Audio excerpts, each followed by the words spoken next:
నమస్తే, welcome to Dhatri భక్తి. నేను మీ యామ్ని. ప్రస్తుతం మనతో ఉన్నారు ప్రముఖ ఆధ్యాత్మికవేత్త శివరుద్ర సాధువు గారు ఉన్నారు. మరి గురుగారితో మాట్లాడి మనకున్న సందేహాల్ని నివృత్తి చేసుకుందాం. నమస్కారం గురుగారు. నమస్కారం అమ్మా, చెప్పండి. గురుగారు, ఇప్పుడు కొంతమందిని చూసుకున్నట్లయితే అంటే ఏదైనా పూజలు జరిగినా ఏమైనా జాతర జరిగినా అమ్మవారు వస్తుందండి. నిజంగా అసలు ఎలాంటి వ్యక్తులకి అమ్మవారు అనేది రావడం జరుగుతుంది? అసలు అమ్మవారి దర్శనం అనేది అంత తొందరగా జరుగుతుందంటారా? వాళ్ళ ద్వారా ఈ కొన్ని మాటలు చెప్తూ ఉంటారు, అవన్నీ అమ్మవారు చెప్పిస్తుంది అంటారా? అంటే మీరు అన్న మాటలు అనేది వాక్కు. అమ్మవారి శరీరాన్ని పోనుతున్నారు అని, లేదా శరీరం మీదకి వచ్చింది అని కొన్ని ఆలోచనలు చెప్తూ పక్కన ఉన్న వాళ్ళని కొట్టడము, లేకపోతే గట్టిగా అరవడము, లేదంటే వీళ్ళు కాళ్ళు చేతులు కొద్దిగా వ్యతిరేకంగా అంటే తిమ్మిరేకినట్టుగా చేసేసి మాట్లాడుతూ ఉంటారు. మానవ శరీరాన్ని ఎత్తిన తర్వాత దేవత స్వరూపాన్ని శరీరాన్ని పైకి రప్పించుకునేంత స్థితి ఈ శరీరానికి ఇంకొక 1000 జన్మలు ఎత్తినా రాదు. అలా ఒక శరీరం మీదకి దేవత పోనుతున్నది అనేది అబద్ధం, మాటికి అబద్ధం. ఎవరైనా మా పైన దేవతలు వస్తున్నారు, మేము దేవతల మాటలు మాట్లాడుతున్నాము అని అంటే నా పేరు శివరుద్ర సాధువు కాబట్టి మళ్ళీ వాళ్ళని తీసుకొని రావచ్చు, మేము ఆన్సర్స్ ఇస్తాం. కాంట్రవర్సీ గురించి టెన్షన్ పడకండి. మానవ శరీరాన్ని ఎత్తిన ఏ శరీరం మీదకి రావాలి అని పరమాత్ముడు అనుకుంటే వేదాలు, యాంత్రికులు, తాంత్రికులు, మాంత్రికులు ఇలాంటి ఒక నిక్షిప్తమైన సంపుటి పురాణాలు 1836 పురాణాలు, దేవాది లోకాలను ఏలిన ఈ యాగాలు, 4 యుగాలు, ఎన్ని యుగాలు చదవగలిగిన వాడు ఒక జీవిత చక్రాన్ని పరిపూర్ణంగా చూడగలడు. అదే మనం పరమాత్ముడి దగ్గర నుంచి భక్తి రూపంలో మనం చూపించే విలువ. ఒక శరీరం మీదకి దేవత ఏ అర్హత ఉన్నదని నీ మీదకి రాగలదు. చిన్న జీవితం మనది, ఒక 60 నుంచి 70 సంవత్సరాలు, 80 మహా అంటే 100 సంవత్సరాల చరిత్ర. 45 సంవత్సరాల వరకు నీ ఈ శరీరం సౌష్ఠవంగా ఉంటుంది నీకు. ఆ తర్వాత కొంచెం వీక్నెస్, అంటే వయసు రీత్యా నీకు అన్ని విధాలుగా బలహీనపడతావు. ఈ దేవత నీ మీదికి రావాలి అన్న విషయాన్ని చూస్తే అమ్మ, ముమ్మాటికి ఇక్కడ ధర్మ ప్రచారం అనేది అధర్మంగా జరుగుతుంది.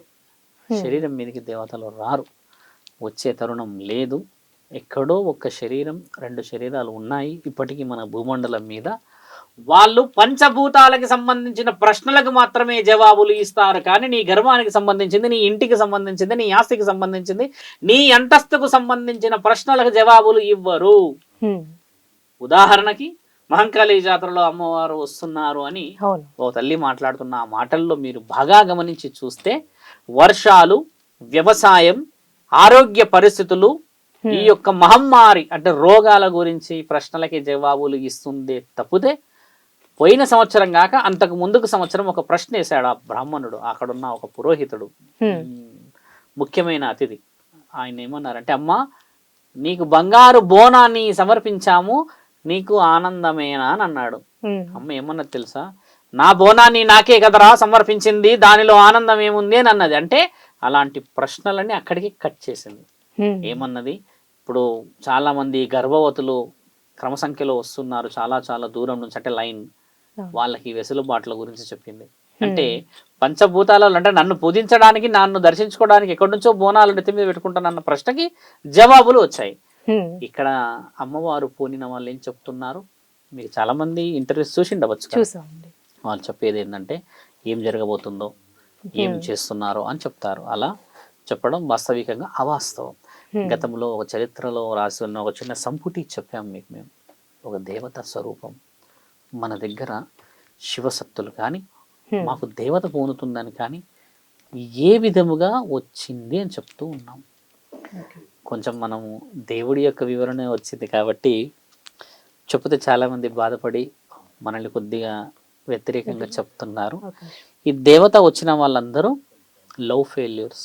అయితే అండి, ఇప్పుడు దేవుడు వచ్చిన వాళ్ళు ఉంటూ ఉంటారు, అయితే కొన్ని ప్లేసుల దగ్గర నేను వెలిచాను, చేశాను అని చెప్తూ ఉంటారు. వాళ్ళ మాటలు చూస్తే అక్కడ నిజంగానే ఉంటుంది.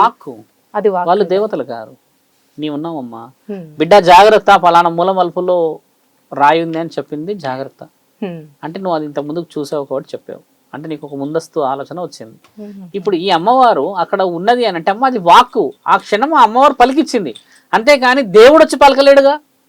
బోనం ఎత్తుకున్నాం, నేనే ఉన్నా, ఇప్పుడు నేను శివుడిని అనుకో అమ్మ, త్రిశూలం పట్టుకున్నా, ఇంకేదో ఆరతి పట్టుకున్నా, నేను శివుడిని అని గట్టిగా నేను నరిచాను, మీరందరూ వచ్చారు మేళ తాళాలతో మాంగళ్య బలాలతో వచ్చి వేద మంత్రాలు చదువుతూ ఉన్నారు. ఇవన్నీ నేను పట్టుకొని ఒకటే నేను నాట్యం చేస్తున్నాము అనుకుందాం.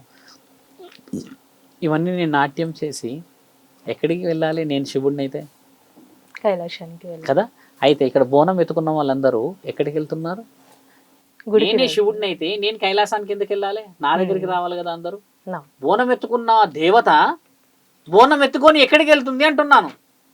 అమ్మవారి దగ్గరికి. అమ్మవారే బోనం ఎత్తుకుంది కదా, మరి ఆ గుడి దగ్గరికి ఎందుకు వెళ్ళాలి? మైక్రో లెవెల్ ఆన్సర్ ఇది. బోనం ఎత్తుకున్న తల్లి మహంకాళి అయితే మహంకాళి గుడిలోకి ఎందుకు వెళ్ళాలి? చిన్న ప్రశ్న. నేను ఆ ప్రశ్నకి జవాబు తీసుకురండి ఎవరన్నా చెప్పేవాళ్ళు ఉంటే. నేనే దేవతను అయితే మరి నేను ఎందుకు గుడిలోకి వెళ్ళాలి? నేను ఈయన కూర్చోవాలి కదా, మరి నా దగ్గరికి బోనాలు రావాలని నేను ఆశిస్తా, కానీ నేను బోనాన్ని ఎందుకు తీసుకొని వెళ్తా ఒక దేవత స్వరూపాన్ని అయితే? అలా దేవత శరీరాన్ని పూనదు. శరీరాన్ని పూనడం అనేది మానవ శరీరానికి సరిపోదు. ఇక్కడ ఆత్మబలం ఉంటుంది. కొందరు వ్యక్తులు అక్కడక్కడ ఉన్నారు, 2-3 నేను లేరు అని అనలేదు కదా. 99% లేరు. 1% వాళ్ళు పంచభూతాలకు సంబంధించిన అనుమతులే చెప్పుతారు. వాళ్ళు కూడా అమ్మ ఎప్పుడు పడితే అప్పుడు ఎక్కడ పడితే ఎక్కడ రారు. అది భక్తిలో అంతిమ స్థితి. ఆ నాట్యం చేయడం, ఆ పలుకులు గట్టిగా అరచినట్టు చేయడం, ఈ చేతిలో వేపకమ్మలు పట్టుకొని ఇంకేదో చెప్పడం అనేది అంతిమ స్థితి భక్తిలో. ఈ డిల్లం పల్లం అని కొడతారు కొంతమంది కదా, ఆ సౌండ్ రాగానే డాన్స్ చేసినట్టుగా అమ్మవారి లాగా వీళ్ళందరూ చేస్తుంటే అమ్మ అది భక్తి.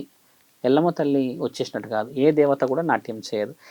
దేవత నాట్యం ఎలా చేస్తారంటే అమ్మ 16 మూడుల పంచ ఉంటుంది వాళ్ళకి ఉండి, ఇక్కడ నుంచి మన దాంట్లో సాంప్రదాయంలో చూస్తే అమ్మ ఈ భరతనాట్యం చేసే స్త్రీలు కొంచెం అలంకరణ బలంగా ఉంటుంది చూసారా, అంత నిండుగా ఉండి పువ్వులు ఇలా ఉంటుంటాయి కదా, ఆ అలంకరణ మీద వస్తుంది దేవత. వచ్చి ఆవిడ భరతనాట్యం చేస్తుంది.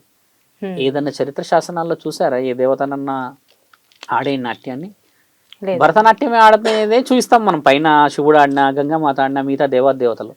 ఆ వివరణ ఇక్కడ ఉందా? అలా లేకుంటే మనం ఆడేది కొంచెం వ్యతిరేకంగా వెళ్తాం కదా, వేరేలాగా వెళ్తాం మనం. కాబట్టి అమ్మ ఇవి వేరే మైక్రో లెవెల్ డిస్కషన్ చెప్తున్నాం మీకు. ఇక్కడ ఎవరిపై ఎక్కువ దేవతలు వస్తున్నారు అనే మన ఆలోచన చేస్తుంటే అమ్మ వాళ్ళు ఒక అబద్ధాన్ని దాచడానికి ఇది నిజంగా ఆపుతున్నారు. భర్త బాగా కొడుతుంటే స్త్రీలు దేవత వస్తుందని చెప్పేస్తే కొట్టడని. రెండోది, అక్రమంగా ఏదైనా సంబంధాలు పెట్టుకొని ఉంటే అది బయటపడితే, రుజువులు బలంగా ఉంటే, ఏదైనా తప్పుదోవబడితే దేవత వస్తున్నది అని చెప్తే ఈ తప్పును తప్పించుకోవడానికి ఇది ఒక మార్గం. ఈ లవ్లో ఉండి ఒకసారి హఠాత్తుగా బయటపడితే ఏదైనా ప్రమాదం ఏర్పడుతుందో అమ్మవారు వస్తున్నది అని చెప్తే ఇంట్లో నిందలు, తర్వాత ఎవరి దగ్గర నుంచైనా ఇబ్బంది పడుతుంది. ఆ ఇబ్బంది పడితే నాకు అవమానం జరుగుతుందన్న ఆ మాటను తప్పించే ప్రయత్నాలు ఎక్కువ జరుగుతున్నాయి. ఏ దేవత కూడా అలా శరీరాన్ని నిండుకొని రాదమ్మా. నీ వంశం ఎక్కడా, నీ వృక్షం ఎక్కడా, నీ జాతి ఎక్కడా, నువ్వు ఉండేది ఎక్కడా, నీ స్థితిగతులు ఎక్కడా, ఎవరెవరు ఎన్నెన్ని పుణ్యాలు, ఎవరెవరు ఎన్నెన్ని కార్యక్రమాలు చేశారు, ఎక్కడి నుంచి ఎక్కడొచ్చింది, ఎక్కడి నుంచి నువ్వు ఈ వంశానికి వచ్చావు, ఇవన్నీ తెలియంది. ఫలానా శరీరం మీదకి ఒక దేవత అలా సులభంగా రాదు, రాసి లేదు. అయితే అండి ఒక విషయం విన్నాను నేను. ఇప్పుడు దేవుడు వచ్చిన వాళ్ళు చనిపోతారు కదండి ఆ లాస్ట్లో, అయితే వాళ్ళ బాడీ అనేది ఇలా కదిలి చనిపోయినా కూడా కదిలి వెళ్ళిపోతుంది, తర్వాత నెక్స్ట్ వచ్చే వాళ్ళకి వస్తుందని అంటారు. నిజమేనాది? వారసత్వపైన ఆస్తి మాట్లాడతాం మనం. వారసత్వం అంటే అమ్మ ఒక దేవత గుడిలో ఒక దేవత ఉందనుకుందాం, అమ్మవారు. ఆవిడ ఏం చేస్తుందంటే ఊర్లో ఉన్న భవిష్యం అని చెప్తుంది, ఎలా ఊరు మంచిగా ఉండాలి, ఎలా ఎవరు ఏం చేయాలని చెప్తుంది. ఇలా చెప్పిన తర్వాత ఏం జరుగుతుంది అంటే అమ్మ ఆ అమ్మాయి నుంచి ఆ దేవత అనే గతంలో చేసిన మంచి కార్యక్రమాలు, పుణ్య కార్యక్రమంలో వాళ్ళు 12 సంవత్సరాల వయసు వచ్చినప్పుడే గుడికి వచ్చేస్తారు వాళ్ళు. అంటే వాళ్ళని తీసుకొచ్చి ఆ విగ్రహానికి ఈ అమ్మకి ఒక మంత్ర ఉచ్చారణ అనుసంధానం చేసేసి, అమ్మ నీ దగ్గరే వదులుతున్నాము, ఇంకా మరణం కూడా ఈమెది మీ చేతిలోనే, పెళ్ళి ఉండదు, ఇల్లు సంసారం ఉండదు, ఎలాంటి విషయ వివరణలు ఉండవు, కేవలం అమ్మ విషయంలో మాత్రమే అక్కడ ఉంటుంది. అలా అమ్మకి సేవలు చేస్తూ చేస్తూ చేస్తూ చేస్తూ ఉన్న ఆ యొక్క బిడ్డని అమ్మవారు ఇష్టపడుతుందమ్మా. ఏదైనా చెప్పాలంటే ఇప్పుడు మనం ఎక్కువ శాతంగా ఎవరు వస్తున్నారు ఎవరిపైన ఇల్లు, కుటుంబం, సంసారాలు అన్ని జీవితాలు ఉన్న వాళ్ళ పైకి వస్తున్నది. అవును. అక్కడ అది వాస్తవంగా విషయం కాదు. అసలైన వాస్తవమైన విషయం ఏంటంటే 12 సంవత్సరాలప్పుడే దేవతా కార్యక్రమాలకు వెళ్ళిపోయిన వాళ్ళ కళలో కనబడి చెప్తున్నది అనేది ఒకటి నిజం. వాళ్ళ శరీరం మీదకి అమ్మవారు రారు. అలా 12 సంవత్సరాలకు వెళ్ళిపోయి జీవితం అంతా చాకిరీ చేపించుకొని, జీవితం అంతా సేవలు చేపించుకొని, జీవితం అంతా అక్కడే పనంగా పెట్టిన వాళ్ళ మీదకి కూడా రాదు.